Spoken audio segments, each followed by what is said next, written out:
Well, hello there, everyone. It is John C. Morley here, serial entrepreneur. It's great to be with you on Inspirations for Your Life. Today, today's Monday. It's not a start of our week. It's maybe the start of some people's work week, but it's actually our third episode. Because remember, we start on Saturday and we roll through to Friday. So, welcome everyone to Inspirations for Your Life. It's the first time here. I want to take the opportunity to say welcome and thank you so much for joining me.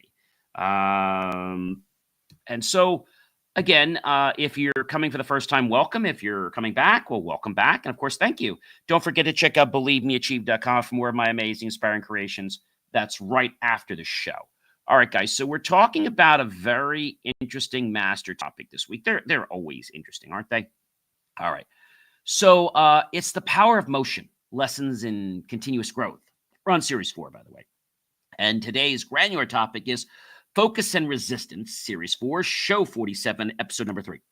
Hey, guys, if you're thirsty, like I have my health drink here, which is my 2 tablespoons of blackstrap molasses and a decaf tea bag, and it is really delicious. Feel free to get yourself something like that, or a RO water, reverse osmosis water, regular water, maybe fruit, maybe a snack, nuts, something sweet, chewy, salty, whatever, healthy or not, that's up to you. And again, I think hopefully you guys are understanding that, when we become aware of things in our life, that's when we can have the impact to make the change in our life. I think that's a real important thing to realize, is that when we become aware, all right, aware. So without any further ado, guys, I want to go ahead and kick this show off right now. Welcome to the Inspirations for Your Life show, the daily motivational show and podcast designed to ignite your true passions and ambition and unlock your hidden power and challenge you to grow one day at a time. Now, I'm your host, guys, John C. Morley, serial entrepreneur. I'm also an engineer, marketing specialist, video producer, award-winning video producer, I should add, renowned podcast host, a coach, a graduate student, and of course, guys, a passionate lifelong learner, and dedicated to helping people transform resistance into relentless momentum. And I think, guys, that's the key is, a lot of times we're going to get stopped, but it's our mindset that really affects whether we're going to move forward, whether we're going to stay stagnant, or whether we're going to go backwards. I think that's a very important thing. And so when we think about all these things, we can realize one thing, we can make change. So, ladies and gentlemen, I am so thrilled and grateful to have you join me here for another powerful, informative episode where I don't just talk about motivation. I embody it with you. And today's episode is all about force and resistance, lessons in continuous growth. And I dive deep into the ways that pressure, challenge, and opposition are respective for more than the world to just test us.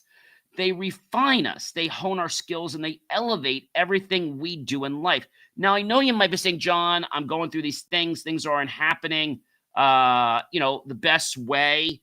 But I want to tell you that it's important, guys. I mean, really, really important to understand these things. And those are very, very important things to realize. And now that we understand that, we can focus on that moment, right? That time. Number one, guys, it's all about resistance and how it refines intention. Every time you meet resistance, it serves as a clarifying force. Moments of pushback are invitations to question your motives and adjust your focus in life, ensuring that, well, guess what? Your actions are your guides to clear intention and not just habits or those whims that we all kind of find ourselves in the middle of. And I think those are important things to realize, is that when we are truly focused, we can make some really monumental changes. They're positive. Number 2, pushback shapes resilience. Obstacles aren't stumbling blocks. They are the stones on which we rise to higher ground.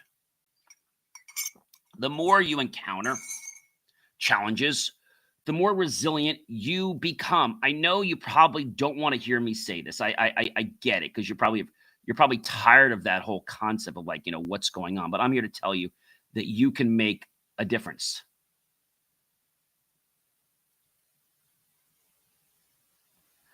And I think that's important to understand. Okay, that tenacity is what helps you bounce back stronger every time life tries to knock you down, because it's going to knock you down, and it's not doing this to harm you or to hurt you. I want to be very clear and upfront about this. It's doing this to motivate you to become, yes, a better version of yourself. Number 3, guys. Number 3 is a very, very important one for us to understand. I think the important thing here is, just as I'm an engineer and other engineers test structures, I'm an electrical and data, but there's let's say environmental engineers that do that, like bridges and things like that. And under stress, life's pressure tests the I'm going to say it tests our knowledge, and it also tests, guys, it tests our dreams. And I think that's an important one that maybe we just don't realize. And I think that's important to understand. Weaknesses will be uncovered, but those are your opportunities to reinforce, redesign, and make your foundation, well, unshakable. I'm not going to tell you guys it is going to be easy, because if I said that to you, I would be lying to you. And I think that's important to understand. And I think you have to realize that it's about your choices in life.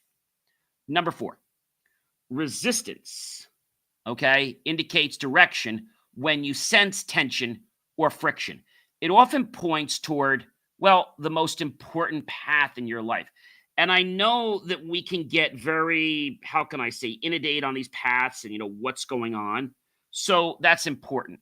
Resistance can reveal where your greatest work is needed and where the biggest growth awaits.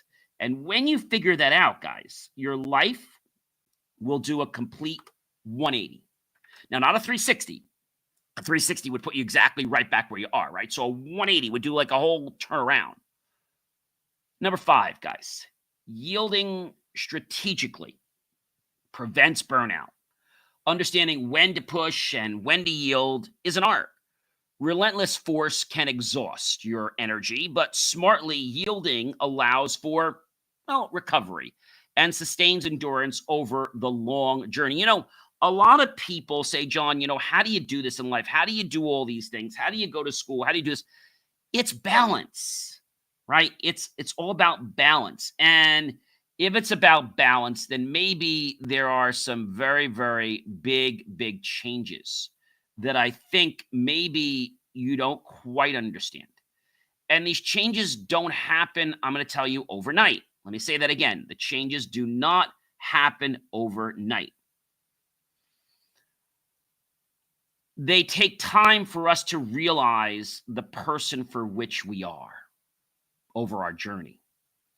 Number 6, guys, tension precedes breakthrough. Before innovation and major progress, there's tension around us, that uncomfortable feeling we get. It stretches us, the herald of coming, the breakthrough. You just need to persist through it. And so, I always said to you, you have to practice getting comfortable, guys, being uncomfortable. I've said this before. You have to practice getting comfortable, being uncomfortable. And I think that's a very important thing to realize, that when we can do this, our lives change. Now, not for a second, not for a minute, but we keep doing it. Number 7, guys. Number 7 is opposition strengthens outcome. And when you meet with strong opposition, remember, it's forging you for a stronger set of results. And I think that's important. And each victory over an obstacle adds new layers to your success story. That's important. Friction provides feedback. Instead of fearing friction, use it as feedback. It's life's way of showing you where the adjustment is needed and helping you optimize your approach and evolve faster. Think of feedback. So every good piece of equipment, electronic, etc., everything that we do, equipment, they have feedback. And there is two types of feedback. There's open loop feedback and there is closed loop feedback. So if I had to explain the difference, what is the difference between, let's say, open loop and closed loop feedback? Does anybody know, without me getting too technical with you guys? I know this isn't a technical show. So the main difference is open loop lacks a feedback mechanism. So for example, let's say that I had a machine and it was making chocolate bars, okay? And it would make the chocolate bars and it would fill up and it would go to the next one. There would be nothing to be able to fix if it underfilled or overfilled the chocolate molds, and we just get what we get. Sometimes we get waste, sometimes we would get not much. And I think that's what that kind of feedback is. We call that open loop feedback. Closed loop feedback is when we have sensors or something that checks to see, oh, wait a minute, it's not quite full enough, so we need to fill it. Oh, wait, it's too full, we better shut it down. Or there's not enough, let's keep it filling. Oh, it's getting too high, shut it off, right? And it keeps a consistency. So that's what closed loop feedback is all about. In our life, we need to have closed loop feedback because if we have open loop feedback, that means it doesn't need monitoring. What machine do you know operates 100% perfectly and does not need any kind of monitoring? Oh, not too many. Let's take a toaster, for example. So a toaster, most toasters operate on something called the open loop feedback. So you set the toaster for, I don't know, let's say it's a minute and a half, 2 minutes. And usually they don't have numbers. They have like, light, let's say light brown, etc. That's how they kind of have little notches. Some have numbers, but a lot of them don't. And so what happens when we think about this is a toaster is all about open loop feedback. It's always going to toast at 1.5 minutes if that's how I have it set. Now, if that's how I have it set, and let's say I put in a thicker piece of bread, well, it might not get done. It might be, let's say, half done. Maybe I put a bagel and it barely gets warm. Maybe I put a very thin piece of toast in and it burns. You see, there's no way of adjusting because it is open loop feedback. And I think a lot of times in life when we get feedback from people, it's that kind of feedback. It's the open, it's not the closed, where we can make changes in our life. And I think that's an important distinction that we need to understand. Number 9, guys, the right amount of pressure builds endurance, just as muscles grow with the right amount of resistance. See, your mind and your character grow stronger when tested, but not overwhelmed. Let me say that again. You grow when you're tested, not when you're overwhelmed. When you become overwhelmed, it's like, okay, your whole body shuts down. Like, I can't do this. I can't do this. Like, I just can't. So what do you have to do? You have to decharge. You have to get more sleep. You have to prioritize the things that are most important to you. And so I want to tell you that these thoughts, these choices that we make can give us the freedom that we thought we never had. Number 10, you see, force works better when focused. Scatter your energy and your efforts just, well, they dissolve like right out the window. Focus your force and you become unstoppable, penetrating obstacles and breaking barriers like there's no tomorrow. Remember, guys, Measure your output not by comfort, but by how you respond to resistance. I know a lot of you listening or watching are saying to me, John, but you don't understand my situation. I don't need to know your situation. I'm telling you that if you're not happy with the results you're getting right now, you need to change your reactions. Okay? Well, John, I know all that. I've been doing this for 20 years. Okay, fine. I'm not trying to tell you what to do. All I'm saying is if you're not happy with the current results, then you need to change who you are. Strong systems appear when pressure is dispersed wisely, and feedback is incorporated into your growth cycle. You know, feedback, friction, right? If we didn't have some amount of, let's say, stress, or let's call it friction, we wouldn't be able to walk. Did you know that? We need friction to walk. Okay? Because it provides the between our feet and the ground, allowing us to push backward against the surface and propel ourselves forward. Without friction, your feet would just, slip. And you'd be unable to generate the necessary forward motion, and you'd just kind of like be going nowhere.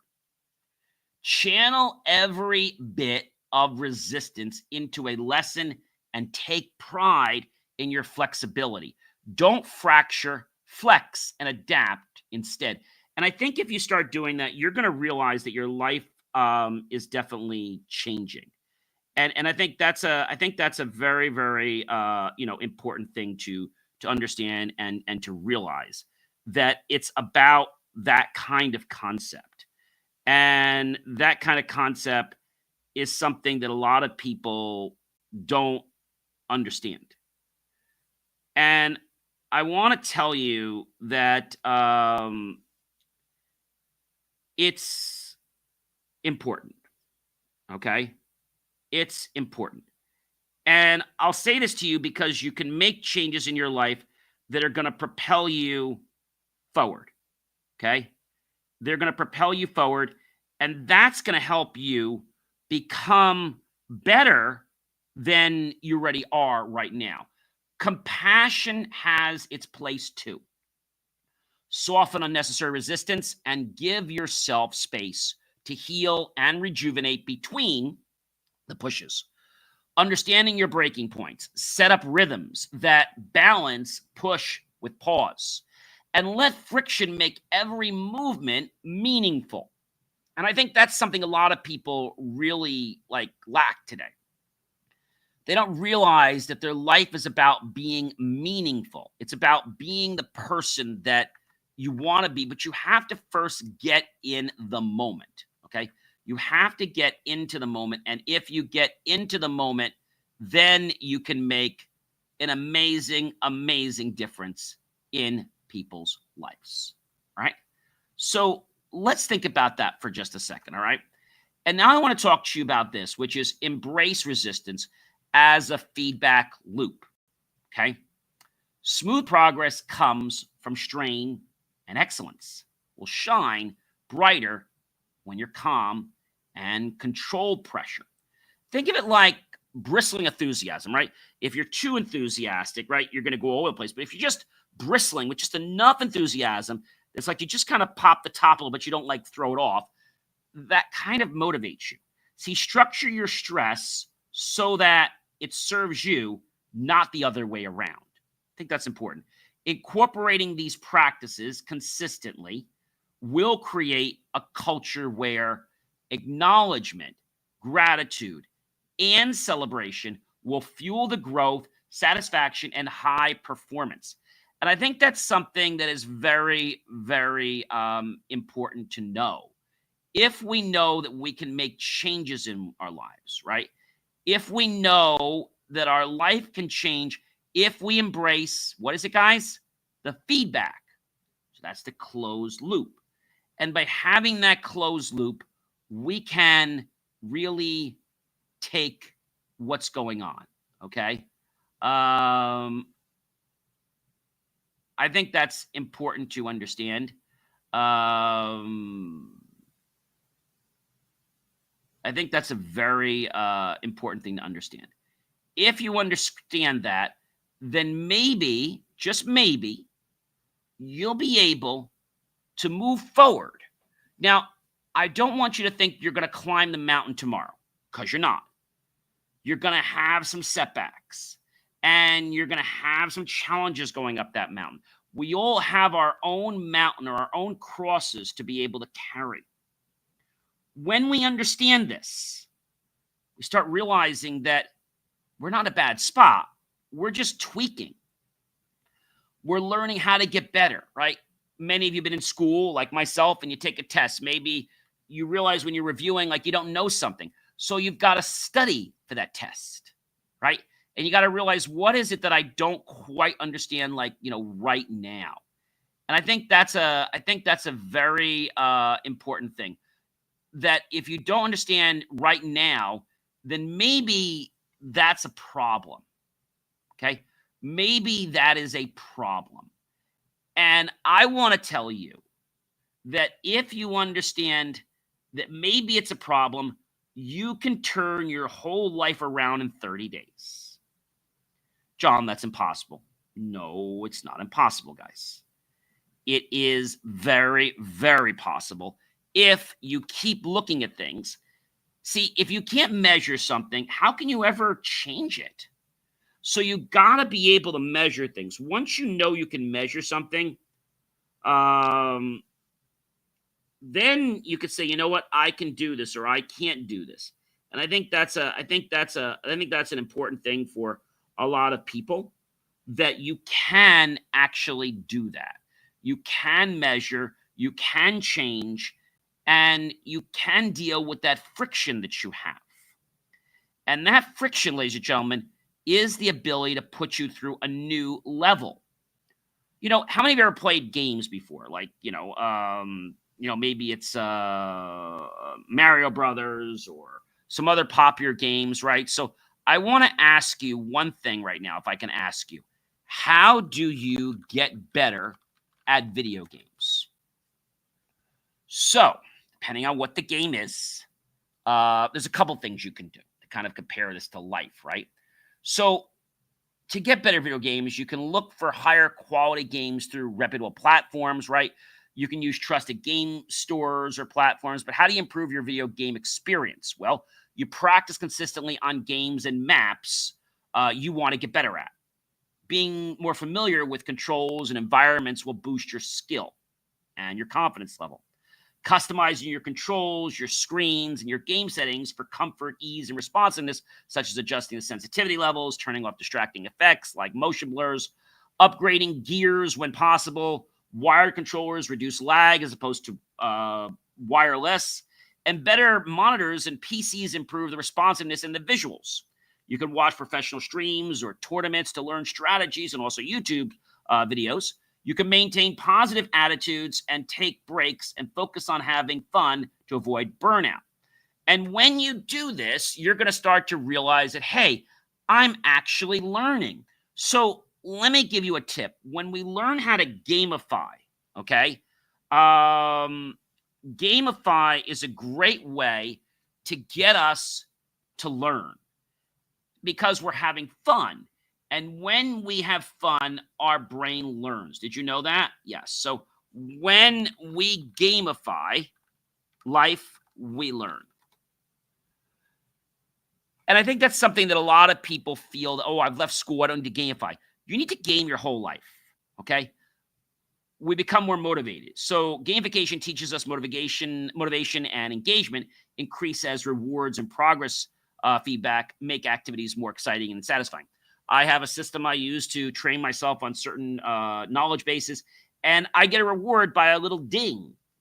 And you might say, John, that's no big deal. Yes, it is. I love hearing those different bings and little sounds. They motivate me. Facing challenges in a game-like setting builds resilience and a growth mindset essential for overcoming obstacles in real life. So gamification enhances self-awareness, helping us recognize strengths, weaknesses, and what truly matters in our lives. Social elements of gamification foster cooperation, connection, and support from others. Our brains benefit from gamification, learning through neuroplasticity, improving memory creativity, and problem-solving skills. Psychological and personal growth is a real important thing when we think about gamification, right? So if we think about gamification in that light, well, we have another thing to talk about. It boosts intrinsic inside us and extrinsic motivation, making learning and self-improvement both fun and rewarding. It encourages a positive mindset by reframing failure as a learning opportunity and promoting persistence and enthusiasm. The sense of progress and achievement lead to personal fulfillment and encourages long-term commitment to goals.